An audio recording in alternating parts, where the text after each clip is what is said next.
Have you ever stopped to think, why do we get to vote?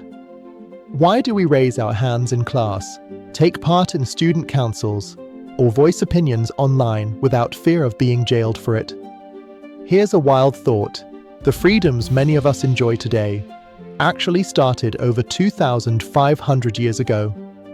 Picture this: dusty sandals in ancient Athens, citizens debating under open skies, a radical idea taking form that power should belong to the people. Today, we're diving into one of the most powerful ideas in human history, democracy. From ancient Greece to your school election or national vote, this idea has shaped revolutions, empowered millions, and changed how the world thinks about power. This is the history of democracy from Athens to today. So grab your thinking caps, because history is about to get democratically fascinating. Let's rewind to ancient Athens. Around 508 BCE, a revolutionary named Cleisthenes introduced a wild idea. People, yes, regular citizens, should govern themselves.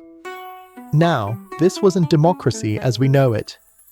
Only free adult males born in Athens could participate. Women, slaves, foreigners, not a chance. But still, this was the first known experiment in what we now call direct democracy.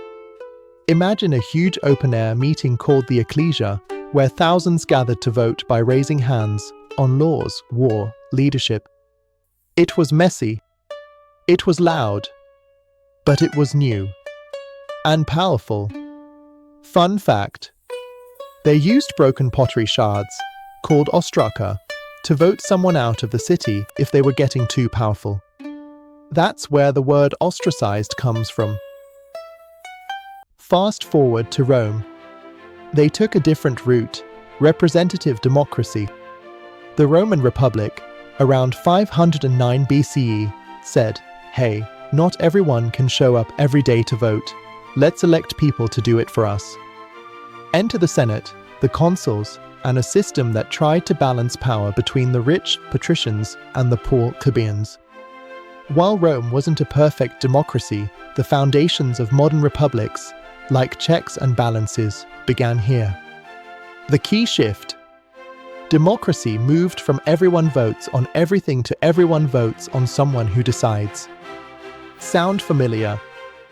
Then, silence. As the Roman Empire fell, Europe plunged into centuries of monarchy, feudalism, and religious rule. For nearly 1,000 years, democracy all but disappeared in the West. Power was passed through bloodlines, and kings ruled by divine right. The people, mostly powerless. But ideas don't die. They hibernate. And in distant libraries, underground movements, and scattered republics, the democratic flame flickered quietly. 1215, England. A group of nobles forced King John to sign the Magna Carta, a document that said even a king had to follow laws. Boom. A spark. Then came the Enlightenment, a movement of thinkers like John Locke, Montesquieu, and Rousseau who shouted, "Government needs consent of the governed." These ideas traveled fast, by boat, by book, by battle.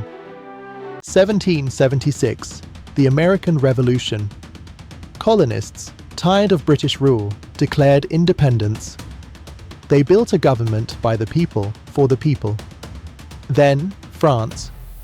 1789, the French Revolution exploded in response to monarchy and inequality. Their cry: Libert, Egalite, Fraternite, liberty, equality, brotherhood. Suddenly, democracy wasn't just a Greek experiment, it was a global movement. But let's be real, early democracies weren't for everyone. Women couldn't vote. Enslaved people were counted as property. Indigenous voices were erased. Even the US, the land of the free, didn't allow full participation until much later. So what changed? Movements, marches, fights. Names like Susan B. Anthony, Frederick Douglass, Martin Luther King Jr., Nelson Mandela, they pushed democracy to live up to its promises. Bit by bit, the right to vote expanded across gender, race, class, and geography. Today, democracy looks different around the world. Some nations have parliamentary systems, like the UK or Canada. Others have presidential systems, like the US or Brazil. Some use ranked choice voting, others go with first past the post. And thanks to technology, people are now engaging online, signing petitions, spreading movements on TikTok, and even voting in some places via smartphone. It's messy. It's loud. It's imperfect. But just like in ancient Athens, it's ours. Here's the thing, democracy isn't a guarantee. It's a daily decision. It needs participation, protection, and purpose. It's not just about voting. It's about speaking up, asking questions, and taking part, whether you're 10 or 110. Next time you raise your hand, cast a vote, or voice your opinion, remember, you are continuing a story that started over 2 millennia ago. A story that says, you matter. So, what's the takeaway?